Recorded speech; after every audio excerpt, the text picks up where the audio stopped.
Welcome back. Today we're talking about beating the heat and keeping your cool during COVID-19. The pandemic has brought in its own new challenges, kind of a sticky issue to begin with. Ashley Hagenstick is here, a sports dietitian with Intermountain Healthcare, to talk all about what we need to know. So Ashley, let's just go through the basics. It is so hot out there.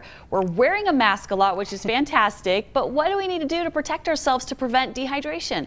Yeah, so when it's hot out, it's a lot easier to become dehydrated. And the first thing to know is the symptoms of dehydration. So starting with having lightheadedness or fatigue, dry mouth, dark colored urine, or unusual fatigue are some of the main ones.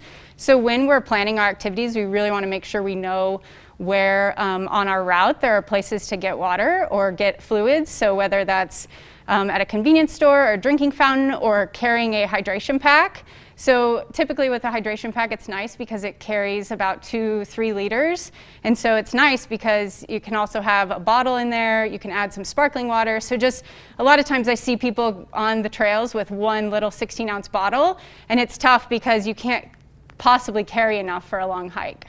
I like that. So the hydration pack will get you ready. Talk about, there are some numbers we needed to know relative to our weight on how much water we need with us. Kind of give us the guidelines of, as we're preparing for an adventure outside, what we need, the minimum water that we need to bring with us. Yeah, so we want to start with half our body weight in ounces of fluid daily. And then from there, that's the bare minimum. So then we'll increase from there depending on how hot it actually is, how much we weigh, whether it's going to be, if we're going to be out for more than an hour, we want to make sure an increase. And also if you're a salty sweater. So a lot of times, you know you're a salty sweater because you'll have the sweat on your face, like the grit, or on your clothing. So making sure you have some sort of sodium in your beverage to make sure you're absorbing that water and making sure you're replenishing the salt that you're losing. Which, okay, I'll be honest, not a big water person, really would rather have Diet Coke, but I never thought about adding to my water to make sure it really helps us out. Why is that so important to not forget about that part of all that too? Yeah, adding that sodium in. So the sodium actually pulls the water into our cells. So when we just drink plain water, you're just peeing it out.